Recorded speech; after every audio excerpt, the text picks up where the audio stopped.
दोस्तों, जहां एक तरफ साइंस ने हमारी अनगिनत क्षेत्रों में मदद की है, वहीं दूसरी तरफ इसका एक अपना काला अतीत भी है, जहां साइंस और साइंटिस्ट काफी बदनाम हैं। इस सीरीज में साइंस के सबसे भयानक एक्सपेरिमेंट्स की चर्चा करेंगे जो कि अब तक कंडक्ट किए गए हैं। दोस्तों, आज के एपिसोड में बात करेंगे एक ऐसे चिकित्सक की जो कि मानवों पर किए अपने परीक्षणों के लिए काफी बदनाम था।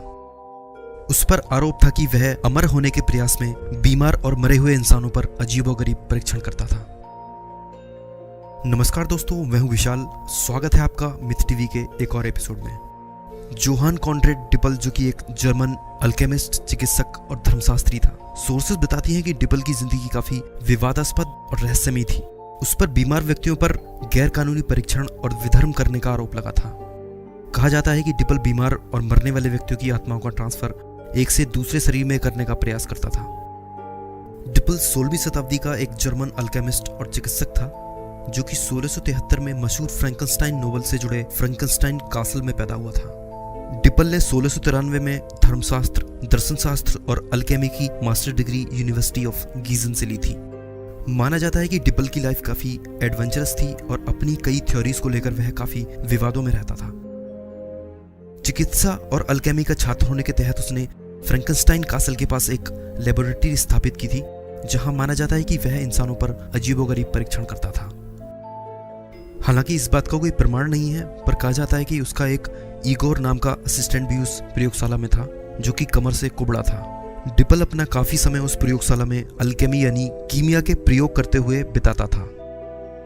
दोस्तों, अल्केमी या कीमिया एक प्रकार का प्राचीन दर्शन है जिसमें धातुओं को सोने में बदलने और दीर्घायु होने के लिए अमृत के निर्माण का प्रयत्न किया जाता था। कहा जाता है कि डिपल भी अपने अमर होने की संभावना से काफी प्रभावित था। डिपल के बारे में काफी अफवाहें भी थीं, जैसे वह जानवरों और मृत इंसानों के अवशेष का इस्तेमाल अपने असफल परीक्षण में करता था, जिसमें वह मृत शरीर में जान डालने की कोशिश करता था। माना जाता है कि उसके परीक्षण बहुत ही अजीबोगरीब थे, जिसमें वह बीमार व्यक्तियों की आत्माओं को फनल के जरिए एक से दूसरे शरीर में भेजने का असफल प्रयास करता था। व्यूअर्स की जानकारी के लिए हम बता दें कि यह बातें 100% सच नहीं है, पर उस समय कीमिया और अन्य तकनीकों द्वारा आत्माओं और मृत शरीरों पर परीक्षण करना काफी प्रचलित था। डिपल भी इस थ्योरी को मानता था कि आत्मा का ट्रांसफर एक से दूसरे शरीर में किया जा सकता है। पर यह बात सही है कि डिपल ने ऐसे भयानक एक्सपेरिमेंट्स किए थे जिससे उसे शहर से बाहर निकाल दिया गया। वह दावा करता था कि उसने अमृत के समान गुणों वाला एक तेल बनाया है, जिसे वह डिपल्स ऑयल कहता था। उसके अनुसार वह तेल किसी इंसान को 135 साल तक जिंदा रख सकता था।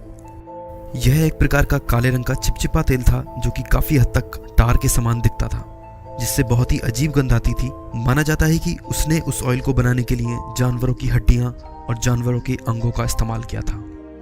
हालांकि डिपल ने सफाई दी थी कि उसने अपने सारे परीक्षण मरे हुए जानवरों की बॉडी से किए थे, पर सोर्सेस बताते हैं कि वहां के एक लोकल मिनिस्टर ने डिपल पर कब्रों से मुर्दे चुराने और बीमार इंसानों पर परीक्षण करने का आरोप लगाया था। डिपल की जिंदगी काफी विवादों में रही और उसे बाद में विधर्म करने के अपराध में 7 साल की सजा भी हुई थी। दोस्तों, लोग यह भी मानते हैं कि मशहूर फ्रैंकनस्टाइन नोवेल का कैरेक्टर विक्टर फ्रैंकनस्टाइन डिपल के जीवन से प्रभावित था, जो कि नोवेल के अनुसार जीवन को उत्पन्न करने का तरीका सीख जाता है और मानव की तरह दिखने वाले एक प्राणी का सृजन करता है। नोवेल की लेखिका मैरी शैली के इस कैरेक्टर का आइडिया काफी हद तक डिपल के कैरेक्टर से मेल खाता है। दोस्तों, डिपल के बारे में रिसर्च करने पर हमें उसके विवादास्पद जीवन की कई बातें और भी मिली, जिन्हें आप खुद भी पढ़ सकते हैं।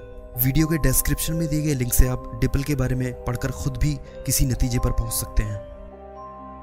दोस्तों, आज के एपिसोड में बस इतना ही। अगर आपको वीडियोस पसंद आ रहे हैं तो प्लीज लाइक कीजिए, कमेंट कीजिए, अपने दोस्तों के साथ वीडियो को शेयर कीजिए और मेरे चैनल को सब्सक्राइब कीजिए। हम आगे भी इसी तरह की वीडियोस आपके लिए लाते रहेंगे। धन्यवाद।